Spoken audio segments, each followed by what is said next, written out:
You have launched a string of technology companies, but isn't it true that you were a high school dropout?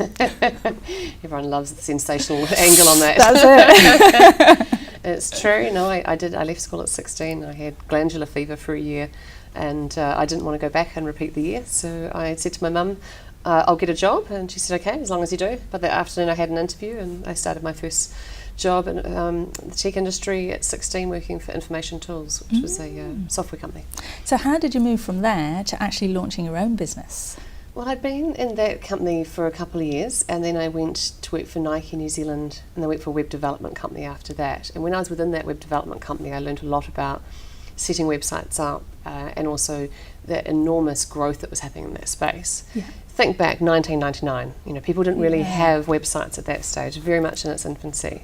But I saw an opportunity to create something for young women that was about making them feel good about themselves, that could provide them with an environment and a community that they could rely on their peers. This is way, way before social media, so it was very much in its starting point. And that's what I created, which was nzgirl.co.nz. Wow. And then what happened to that company? I still have that 15 years on. It's hard to believe. We are 2 weeks shy of our 15th anniversary. Congratulations. Which makes me feel quite old. But no, I'm still a director. I have a CEO that runs the company, and it's now part of another group called Bloggers Club. And Bloggers Club looks after 450 bloggers. So it's become quite an interesting business, and it's had so many iterations of the years. We've had clothing business, we've had stores, we've had all sorts of things. But yes, I still have that, and then I've gone on from there for a number of other businesses to where I am today with Flossy.com. So how did you get from there to a small enterprise starting out to actually get into the point of doing something really big, to the point where you needed investors? I don't think I've ever really been about starting something that's just for me. I haven't been about creating a lifestyle business. It's always been about creating a business of scale. And I think one of the biggest challenges I've experienced through that process is it's really hard getting everybody else to keep up with where technology's at. And I think there's been a really big divide between where the consumer's at and where corporate businesses are at today. And even now, 15 years into the digital world, and as it stands today, we're still quite disconnected, and so that's been part of that challenge for me, is trying to get people to come on the journey with us as we go.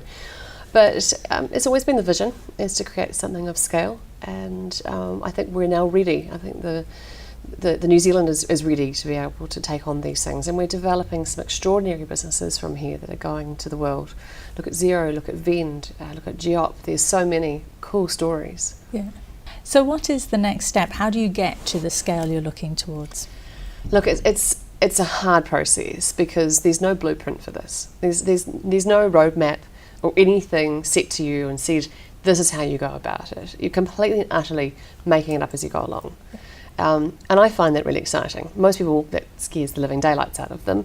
And don't get me wrong, it does scare me, but in a really exciting way.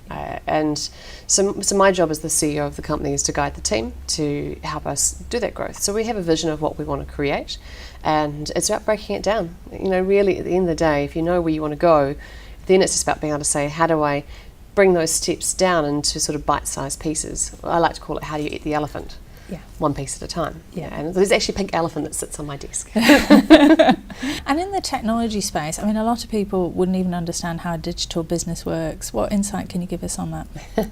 Well, the insight I can give you is that nobody does. Everybody's making it up as they go along. Yeah.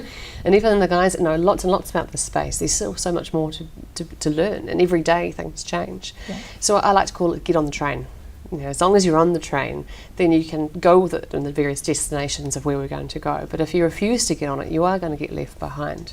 And I do see that from businesses quite a lot, where they put up what I call the techno wall.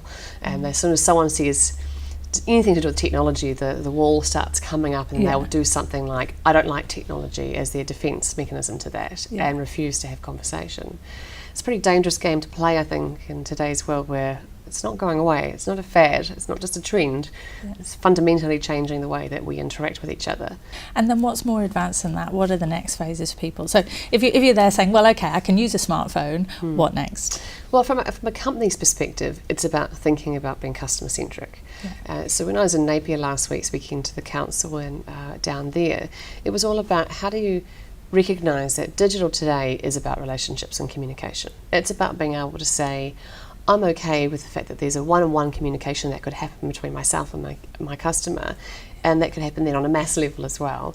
So therefore I've got to be really good at providing extraordinary service. I've got to understand what my purpose is. I need to know why I'm here, and I need to know what I can deliver to people, and then I can figure out how to take that into other platforms. So I think that's actually one of the key secrets to digital, is actually understanding what your purpose is in the first place. So how is that relevant? Say you've got a small business, say you're a tradesperson, say you're working from home. How is the digital message relevant to those people? Well, if you look at the stats, 86% of all recommendations, all purchases are made from recommendations. Yeah. And that's, if I say to you, oh, look, I could do with a mechanic, and then you give me the details. Now, you might give it to me on a card form, but most likely you're going to be giving it to me, be it on Twitter or Facebook or Messenger or email or any of those things. So the whole pass-on thing is extraordinarily important in today's environment. Yeah. And whether you're a one-man band or you're running a 1,000-person company, the playing field's the same. So how do you feel about moving from a small business to a business of scale and the risk involved in that? There's risk in everything that we do, and I think it's a valid question to ask yourself and your comfort levels when you're going down this path, because once you're starting spending other people's money, there's responsibilities that go with that. Yeah. And I certainly know I'd lose sleep over it, and I think anybody should. But look, I have this theory which is, one person, you're not an island. You've got to be able to, if you want to create something, you have to bring other people on the journey. And so with Flossy.com, we get that this is an entrepreneurial brand, and whilst I might be the face of it, it's also really important that there's just so much more to it, and it's not just about me or my business. And the only way to do that is to have other advocates, and those other advocates come from within the business.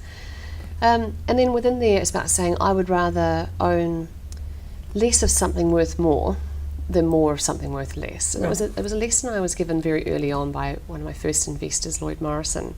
And he said to me, wouldn't you rather have something that was so much more successful, but you had a smaller percentage of it, than you tried and fought to hold on to it as yours, but it didn't get to kind of reach that point? And I think a lot of people get lost in that. They're so focused on having control and retaining that as theirs. But in fact, what you really want are people who are like-minded, but also have other skill sets that you don't, that will allow you to grow the business. Yeah. And how do you inspire people to go on that journey with you? I think being myself is a really important part of it. So the authentic journey that I'm on, of being really candid. Yeah. Let them know why I'm here, what excites me, being really open and upfront about all the elements of it, the upside and the downside, what the vision of what we could create and how we're going to get there. So I think being able to be a good storyteller is really important to inspiring people to come on the journey, but then being able to be open to any question that they throw out at you, so, which are plenty. We've thrown a few just now. Keep them coming. And what is the future of Flossy.com?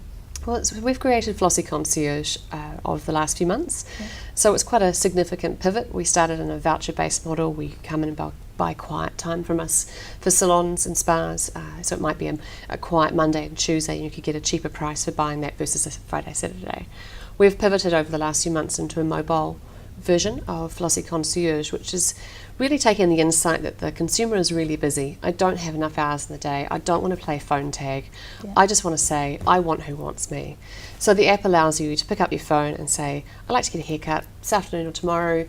Someone come back to me, this is my price range. And you can narrow it down to suburbs, particular places, whatever you like. Actually, I would like to get a haircut. Can someone sort that for me? Exactly. It will take you like 10 seconds to make the request. Brilliant. Yeah. Okay. So we're 2 months into that journey. We've got just on 3,500 people using the service and 170 salons already using the technology. Fantastic. Yeah, it's pretty good. Well, listen, we wish you every success with this and all your adventures. Thank you so much for joining us. Thank you very much for having me.